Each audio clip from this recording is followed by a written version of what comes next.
my own estimation 2A decided PSG kwawe eko win 2-0 Inter Milan eko away eko win 2-0 and a Bayern Munich tenefie e share Bayer Leverkusen come yensa Bayer Leverkusen ntimi so what means is say Inter Milan betimi afiri mu a agi say PSV abesha ne 3 abra Inter Milan ntimi nto atena chairman na the man much more difficult ni say Inter Milan throughout this Champions League I consider just one goal pay Bob Akupe na to Inter Milan net and so betimi consider 3 in a game possible there but I don't think say a PSV betimi yes ade no Bayer Leverkusen tenefie atwe Bayern Munich or the 3-0 loss from the first leg and they call into the second leg. Chama onsu betimi a Bayern Munich Bayern Munich free mu a was say otimisha Bayern Munich 3 unanswered goals push the game to extra time and possibly to penalties and also to me in my own estimation very very difficult to call. So those two games are decided. 2 games na akana chairman somehow no hanging in a balance no coincidentally chairman BKB onum say 2 teams na able fie no Obia winning first leg no away. Barcelona in the first leg winning 1-0 away to Benfica. PSG enso able away. But Liverpool first leg no enso kwa away eko winning by 1-0. Under normal circumstances, chairman, a Champions League night and a PSG at refie. Ama Liverpool akwa away. Akwa se ni kaba akwa 1 timiante.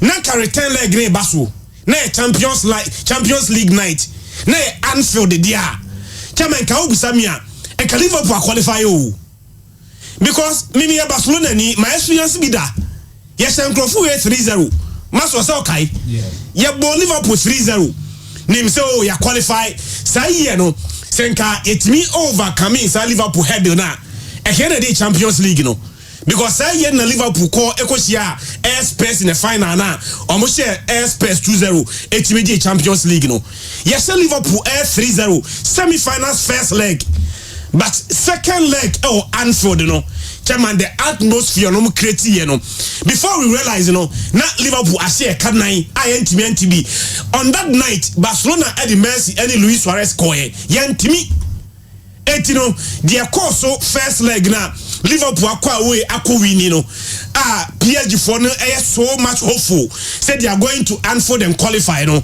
I don't know the Nigerian so chairman omuka sa ase no bayenra game no ejare first leg no me the statistics number bia PSG for chairman sa di we ya emomu hope say omutimi yes the same thing bia they may qualify.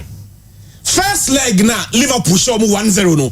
Chairman, onum say senka ye boxing na enka PSG the winning you. But football the most interesting and I say the most important statistics in football the score line. Go the PMU. PSG and the ball ni nyina. All the other metrics ne kwa PSG. In fact, PSG able 71% of ball possession. Chairman, about 27 shot. Of those 27 shots, no, emu de na on target. Chairman na 10 shot on target. Sure, Liverpool has 1 goal, but Liverpool SG expected goal no na less than even half. Just a ball na Liverpool boy no. Nani kwa say Liverpool has even 1 goal. PSG ball no mo boy no. Na PSG SG expected goal no. Chairman na average no. Na say ka PSG has 2 goals on the night. And a PSG ball we nyina na chairman omo antimi ansha Liverpool enya sa 1 goal na omo this advantage no echo chairman adia emboa eye PSG ni se ajare ensa hwa di chairman yenye calculation ketua bi ha de hwade PSG total attempt 27 Liverpool attempt only 2 maso unim say in the history of Champions League say what attempt no total attempt no every mu Liverpool total attempt no minus 25 because on both 2 and a PSG about 27 it is a Liverpool there no every PSG there mu Liverpool attempt no minus 25 in the history of the Champions League this time the only time one team B attempt at goal minus 25 yet o winning game no sa game we e bin see that say yet o go o attempt at goal if you opponent attempt at goal now they no running into minus 25 wa e bin see that so be this record way every Champions League game but Liverpool this way e winning sa game no on the night again Liverpool for a hopefuler they have enough grounds to be very hopeful. The last 14 Champions League matches Liverpool winning first leg, be it at home and away. The last 14 chairman Liverpool qualify to the next stage of the Champions League. So the last time Liverpool winning Champions League first leg knockout stage one team qualifier. Chairman, you need to go as far back 2001-2002. And at Liverpool, by Leverkusen, Sam near around 16. Obo a group stages we are straight away. Now Obo a the quarter final. 80 now quarter final. And at Liverpool, any by Leverkusen this year. Liverpool a winning first leg in 1-0. And a second leg, Okolusu by 4 goals to 2. Chama Mikaisa about Leverkusen team na Michael Ballack, any Lucio, Klaus Tomola was their coach. In fact, by Leverkusen team, echo finals in the Champions League that year. And a Real Madrid by 2 goals to 1. I think Zidane, what they call it, Champions League goal of the century. And the last time at Liverpool, a winning Champions League first leg, one team young qualifying, way back 2001-2002. So, Liverpool a winning first leg now. Automatically, Chairman Obetimi conclude say maybe Omoko the second leg. Nembum, Chairman. PSG. And so Kai last year. Chairman, last year at the quarter final, Olusu first leg of 3-2 to Barcelona. But Barcelona 4-1. Okay, so game na Ronaldo any red card na. Mbappe number 30 na. Yenim se Barca akoshe 3-2. So PSG experience Olusu first leg of fear pain. Asa qualify away they are qualified. Okoye no. Okoshe no so against FC Barcelona. So in as much as Liverpool the record no. But the last time so PSG Olusu first leg fear against a bigger opposition, Chairman, they were able to qualify to the next stage of the competition. Chairman, PSG last game was a 4-1 win against Star Reni. Star 4-1 almost me assure say in the mind of the coach, already several key players because not game game so than the French League because French League 1 Chairman Okra 13 points a lead. So 13 points gap obetimi lose 3 matches and still win the French League 1. Even that or drop Ashraf Hakimi. Abrante Fere Scalia bench, Dembele bench, Vitina, any Fabian Rusa, Ombo Central Mayford, Chairman Omunina bench, including Donnarumma. But even that, Chairman, almost Star Reni Kanai, Emma Star Reni Etienne Mubako. Chairman, the Etienne said PSG, last 13 games on the road.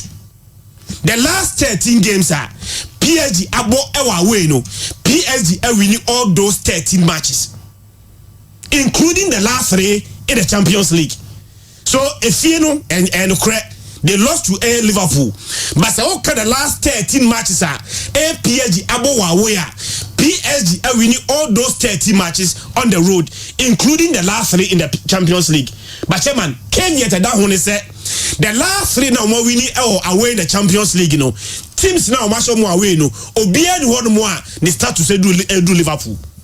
Last 3 away win, Chairman, against Brest, against Stuttgart, and against Red Bull. Chairman Obia or to say Liverpool or Anfield. Yeah. So met me so more winning the last 3 games away. But their biggest test were away against Liverpool in the game now. Chairman airborne in the the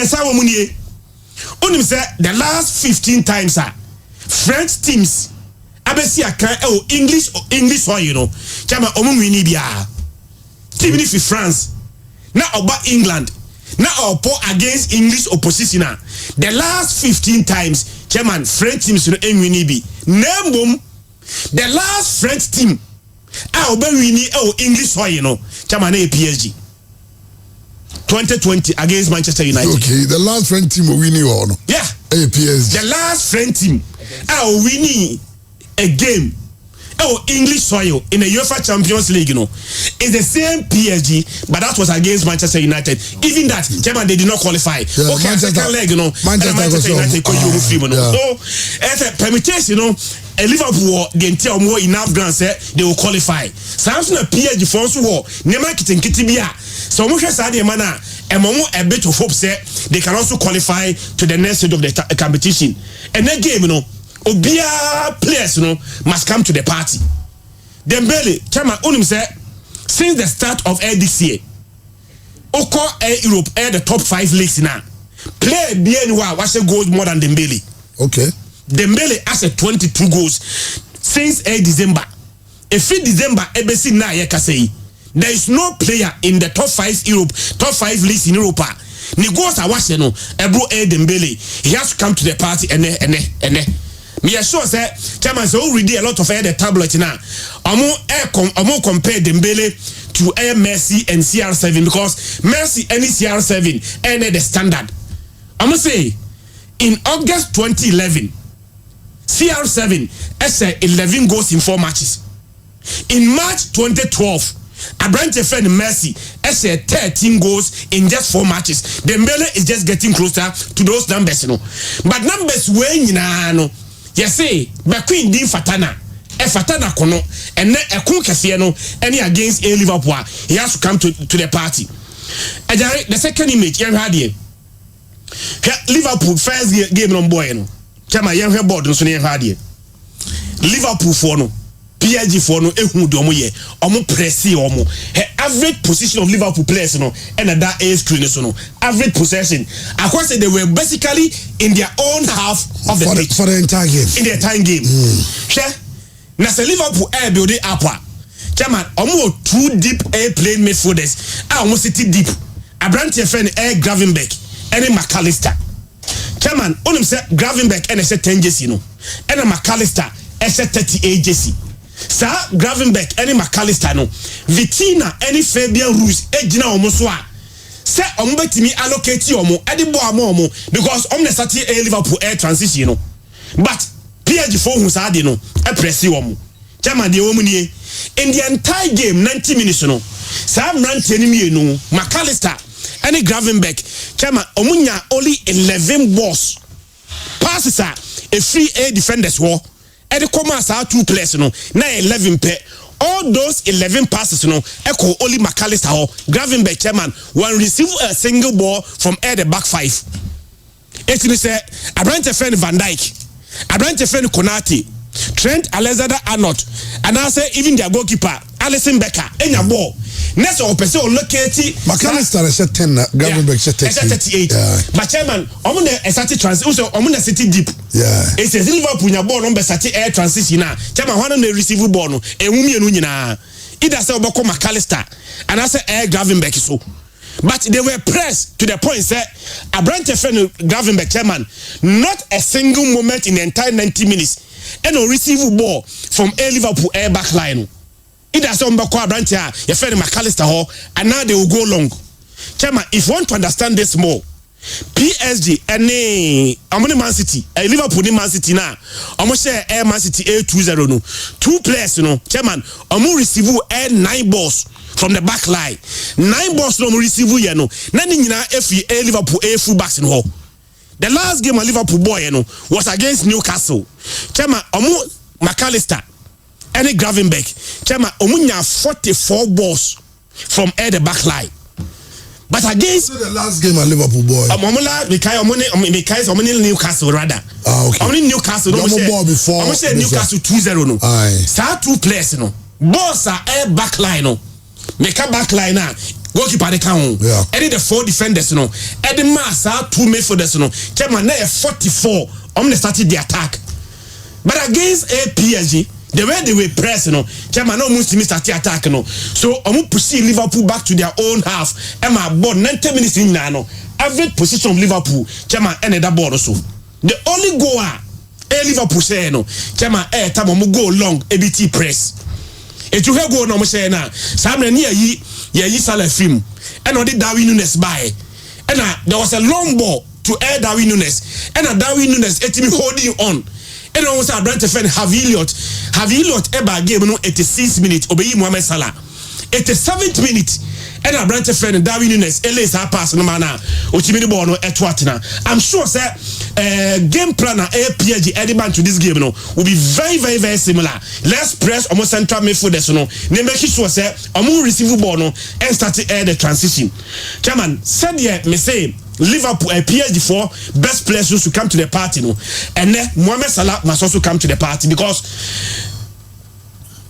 the first leg man who he is how and Liverpool for the national amo because the first leg Liverpool playing apart from Alisson Becker I guess he had a game they be out for instance Elliot never goal right yeah coach he need to make 6 minutes at 7 minutes now and I have Elliot to be more chama the ball be twatina and that game no Mohamed Salah efie ye can Ballon d'Or ni nyina no chama we say Mohamed Salah efie mu Champions League at this stage na say bia Barcelona kwaje Champions League and I even Real Madrid kwaje Champions League na ni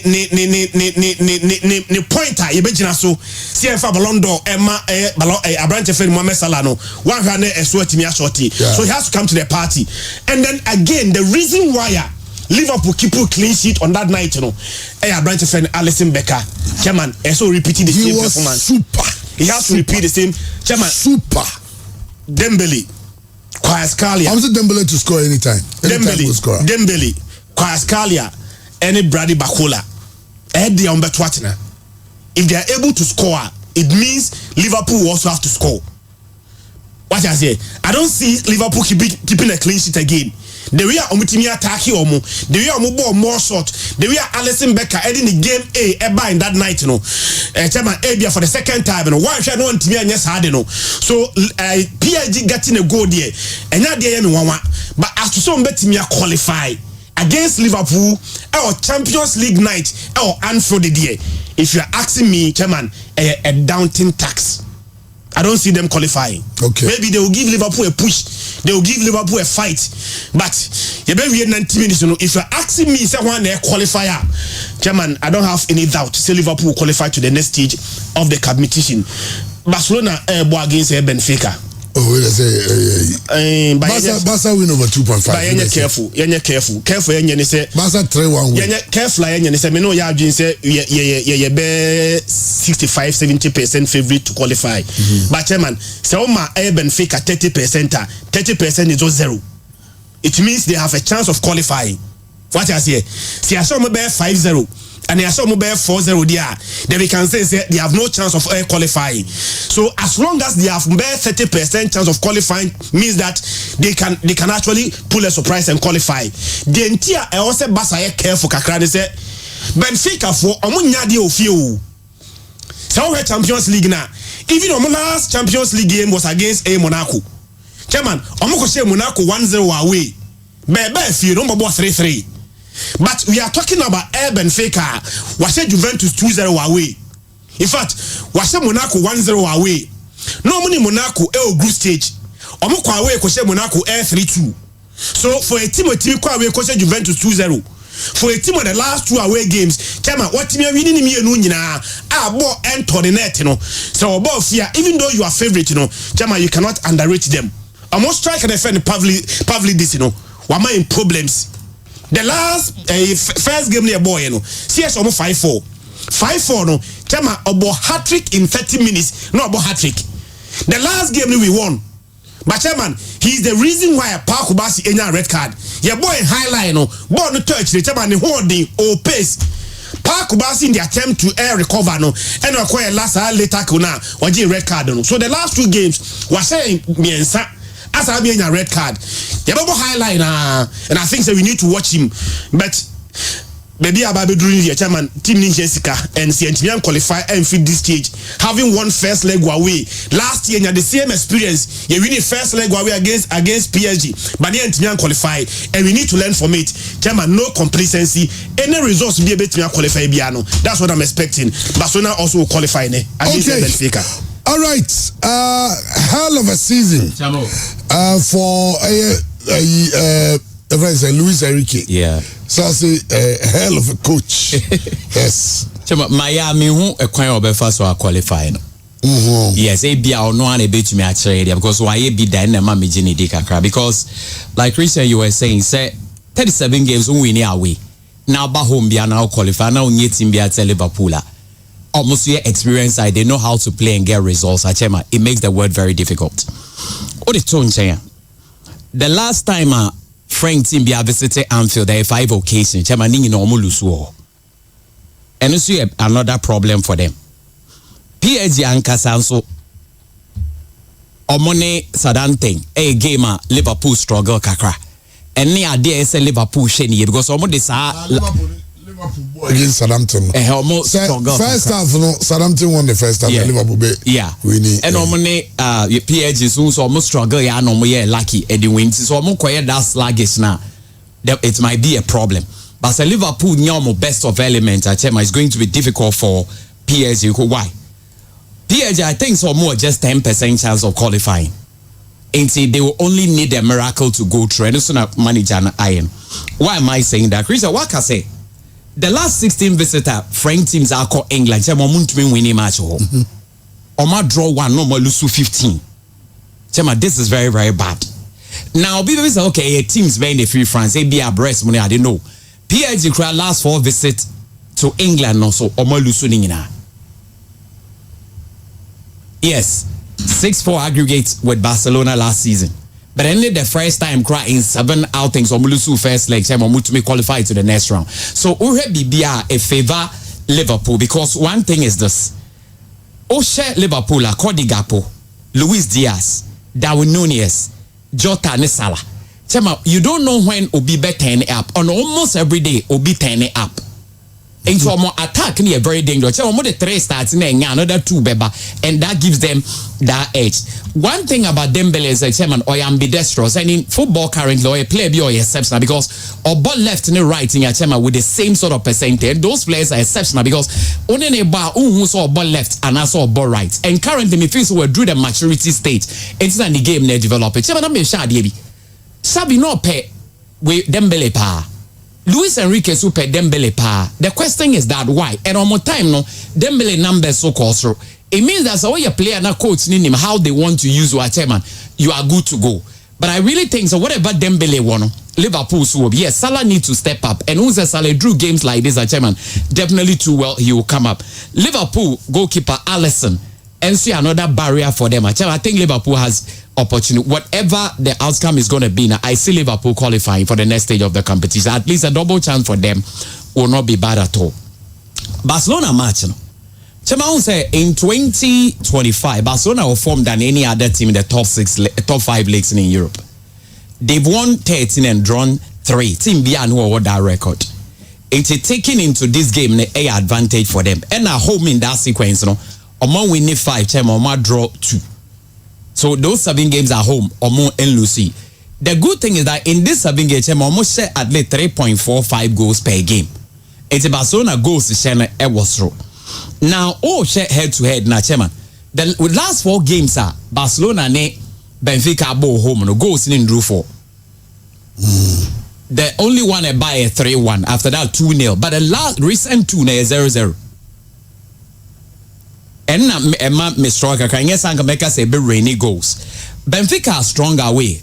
Yes, on my last 4 Champions League away, no more winning 3. 3 in the crowd, no more winning consecutively, but no more winning by 1 goal margin. That results na be push the game to extra time. Now, what are the differences? Because the leagues na born. A play major role.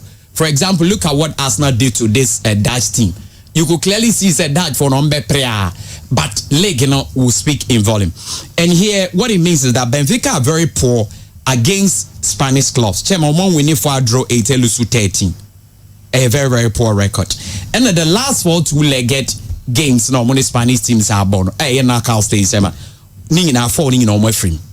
So if that is the case, Barcelona would have to beat them. But I can't assure you say goals in the baby break. Because in the first leg now you say goals Ben, but unfortunately record never by any I believe in Hansi Flick because he did a trick. Chema had Omunya red card na no yi Lami Yamal edi frame. Chema oheya. and no de Rafinha best say Lamine Yamal position. What were the difference? Your friends say Rafinha any experience.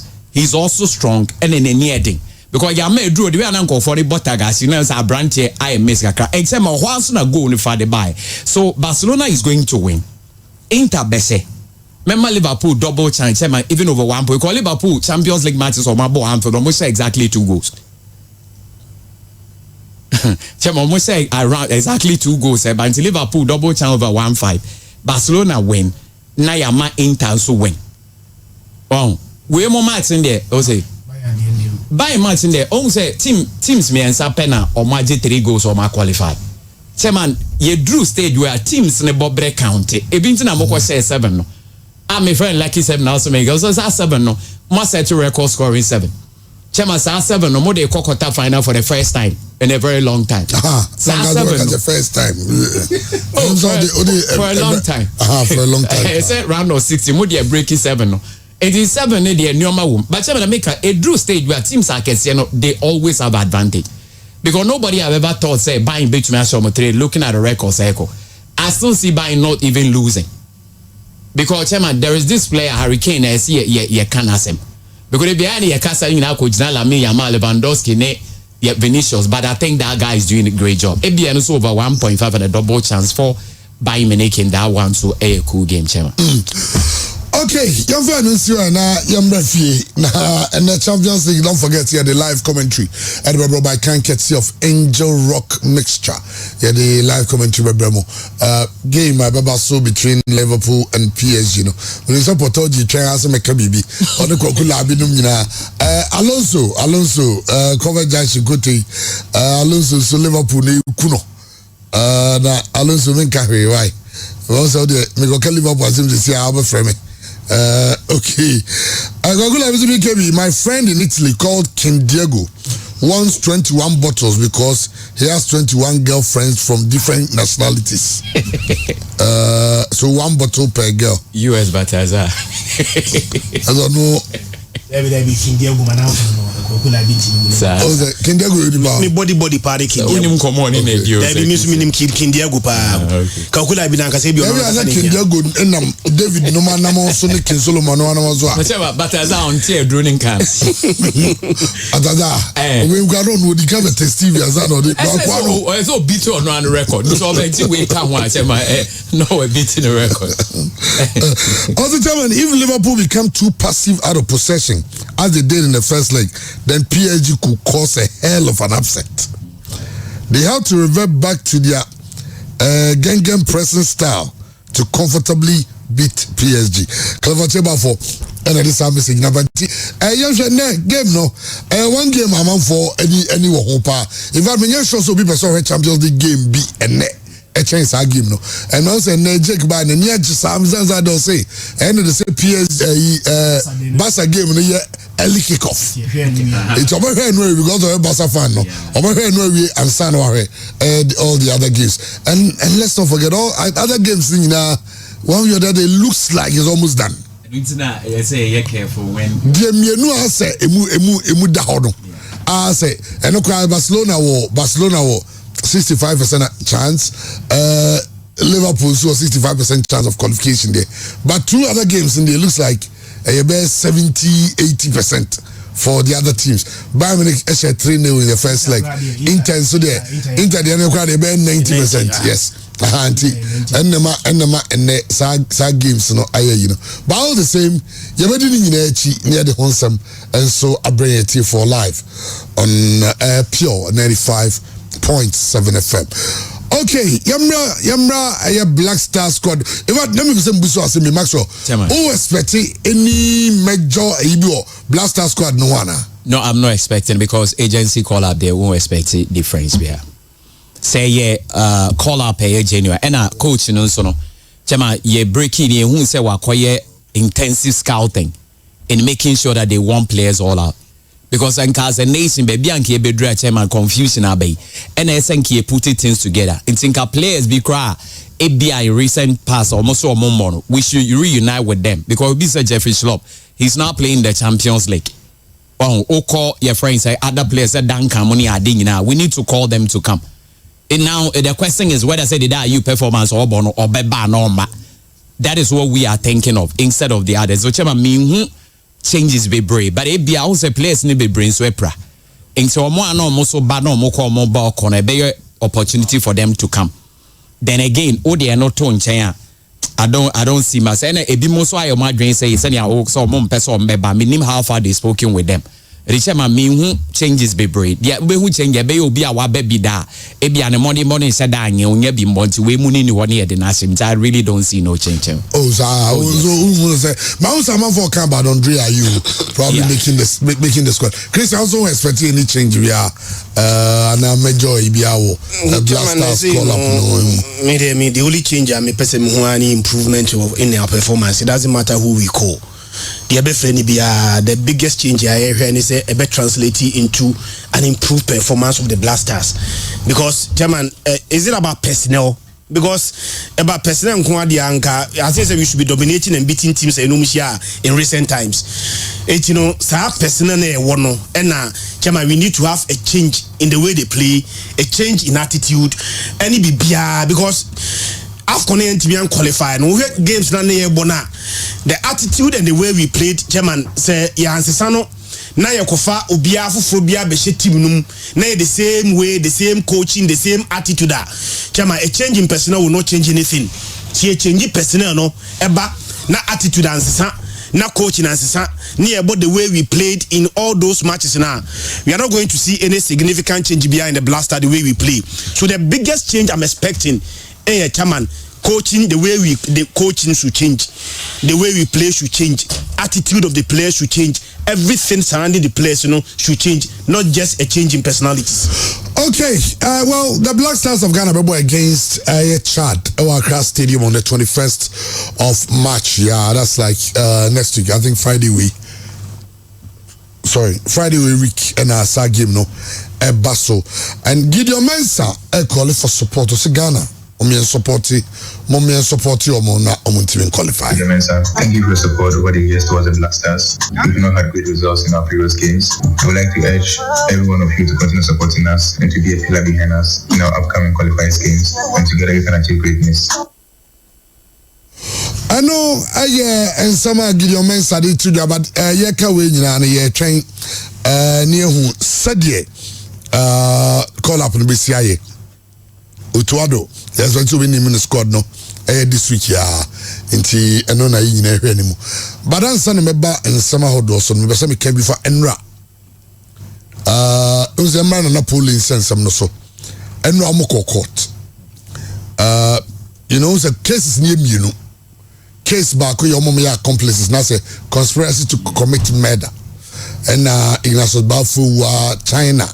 And then mama keka hono nanura na safuduku ni asante ko company for ever safuduku a okasama asante ko no ani ginemu e ma asante ko join case and the state versus sanko for no but asante ko interested party e wo case ni mti asante ko join case no na lawyer safuduku ana safuduku esquire I say we can lawyer safuduku bi ma ade a me am nyapanyi ya bo for the be me no I say menka o de Mr. Ba on fa esquire ma to me like I say Mr. Safuduku and I say Safuduku esquire lawyer a profession and your title okay Tete Safuduku esquire yeba Sunya District Court B we have 2 cases and court afraid the first case involving Mr. Ignacio Bafowa and then police inspector Gia Ajiman and Shemi, 3 accused persons. And the first case, when you say all the 3 accused persons will be. So nearby, there are some police prosecutor at the 2 court and when you say almost ascend the exhibits. And I say, nearby a police person who did not see seminal edico Accra for the forensic audit. Now examination into almost train the reports or the outcome of the forensic examination. Into court amount of time since the report in your mind. Then we say, yes, I'm supposed to hear that say, I would walk. And I'm with my BBA into court at the and the case no 2nd April. To be in one mass report no Abba, now for court further direction. In the Siano, the first case here nipa mensa and ya charge them as accused persons before police inspector Dia Ajiman and one chain just second April hope is just how them do now police force say Nema Omudi Accra forensic examination now report aba Southern Court Berman further direction. Okay, enti no in summer court no and chichimu no na yeka about na polling sense menra usen structure man after sanse munyafi no mesia kan omo ebo omo home game against samate structure maka ba comment me ante our dance park bebieni ho na omo ko boy efi eba na omo stadium no indi ho na omo kusia kan na omo kro no eni omo bamu no nsempi onse kuku omo no omo ho na poli free na mranten zo mbetwa mu no na eno video we minim se etifo ebia obi ahu no social media e child beto anwumre na ozeti no besen kɔ no na komranten jeje na kwa ho se bi guta abo so mo twen eyifo no you know instructor bass no na we understand say nyo because about even Emmanuel Sekufo na eso go from kwa no but kukom no free ntino wa o kukomo na abrantie ni police wonya encounter kakra ema ni cheche mu kire sadie e course no di ntie ma we nyina no e bai ni tu di akwani aba aye kwani e ba no ene mu sensu ateman aba be se twem se omo nko se e ntifudi wa abegafo e bi pa wure na afie ana me ka me kodira baas no maka mo se ni wia dia asie no e ka mo fa aye letter an official mo bra yin fe kan chana na no so madawo mo the serious atama ibi mo hwe entie nyina be tiba hwe amatanti me ede akoso sa ne mere nyina ede entimi siye e abuna adusia mo entima american bia ede ankyere wo ne mo ne aye ko bia sante kotoko ti no ana ebi sa wo so mi wa so sabi na poli aye na na Francis Ofeya adusia awo no so di o ma nyina na ede eyi ana me se ne kwa ka kyere me se mi ya se na afre bia e se eyi mo ne nyina afre aye nsuate ede aba bia ni etie kwa wo de ebe pa so no kwa de mo beba na wanhwa na ebia ye boys ni bi mo etima baba ye na bia ense empata enye so pese enom asudie egwem na ntika ni jiramo kukuma baba mpinia tibiru no bakona me se nka me ka kyerem se bas ni nyina na nka me ka kyerem ni fo se madawo ma mo collect bi ana mo company fo bi mo kukuma yinfie ebo apaye enye bibia ntibadawo ma mo waye na bia mo ni yuture de enkasa na asudie de emna na ni pele bi sa nyambra sem no ye ne me kasa enu enu ya osifo ama me kwan osifo so oma me no mo nko mo ba se ni akoi ena me se bi mo ti anya hwe bi ba bia ni bia osifo ebire ho ba se ni besi fam no be nyina ti ni press na de edi nkomo na so yaba we bi ba bia ni forest ni wa apta me confirm osifo ela wisdom mo onu kika no ena osifo na aka no bi to kura me de ba no omo de na wo me se nka me kwato na nka bia de ni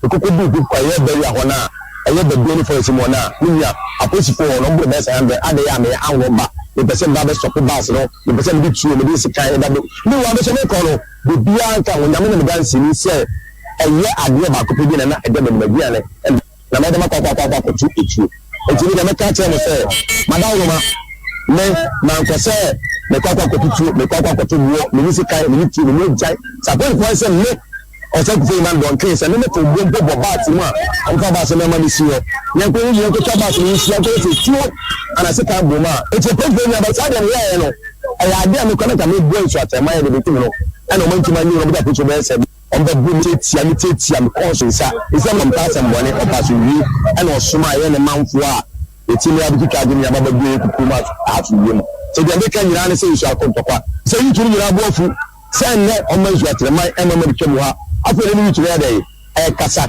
ti se so ante mai e bi bia na so meti abebuo na so meti kasa bia na sa tema maka kire mi so dia e na ma obojejeje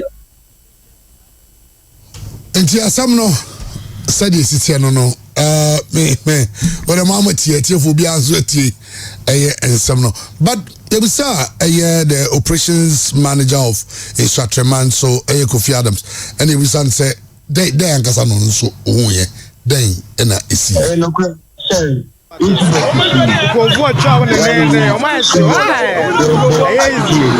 na me apakọ mu e ma yenu tole e be free mu for the name of Kwama police for Ichura Yeshua say a couple of years Akoboy. So go so and I will be able to go and I will police escort because na incident today, you know. Yeah, so maybe I go no be about it. To the change anything, you know. Where kwa you be the try to look at the last few rounds I own the chapel, we have a branch or the look. I will say the police escort, you know, and you party motuna not police from you kill bass and you can have answer. You found but you are here now. Say, I have a new phone. 20, anyway, the air coming down, nobody the motor. HCA. About the motor HCA. What police on the mother and instructions. Osako, we send a Kukomo, so police cab, so at the time. Oh, Chelsea and I, idea, you were saying, and I very the time, and you can do okay, and a political situation. Why now we change here? Why they actually into the beer a but I didn't know you say police for now when they tell you. I want you to talk about party motor. I want you to say to them or you to until in fact players are not more Kimbas yes I would try to find now you see the other console and no get in the well, some MC can wasem about how it's been handled. Honestly, as much as at the course, I don't even want to talk about it, but the SCM should guide us, say, and you'll be an asabi, Adiana Asamaya Kaka will be a Yabutonia Yabuton, a better but there are steps you which are taking to revert some of these things. Like Omokano. I was saying, Strateman officials, but can't watch him with us. I was saying, come taking steps, Sebi Omni Kotoko, Ebe Pomo Chawa, Nazi Bibina, a Soviet same way now, but Omatrawa man, some no, baby, Kikakon. The Omui or Monia Fusion is a grief parties. Chema, any Olia Santi Kotoko. Yes. Poli won and for Poli were Busia, Poli will chrono Frisono. Yeah, we are grieved. Poli wo family ni ire ne ma omo ya grief so why you was said the oye aggrieved party only as antikotokwa you are getting it wrong. There are certain people at chairman omo outside the family of Asante Kotokwa they may like to take revenge. Yeah, I am fakotoko ho kra and omanya very smart am pempeni phobia am pekwa bia befa so a ye be kan asem na e bia no munyo mutididi mu the next time they may not be lucky. Because I advise against the umbe travel with the team bus. Yeah, okay, so bus. This guy say, VIP bus be as a passenger car, baby, and the way more travel in their own buses. Chairman, they are putting. But the good thing is that they had two policemen in the bus. And all right, Yanko Grace get Australia na Yanko Chinkomo, Iriana said Yakeninano, and so Yadi Arabic so of a Kojoha. Mamina.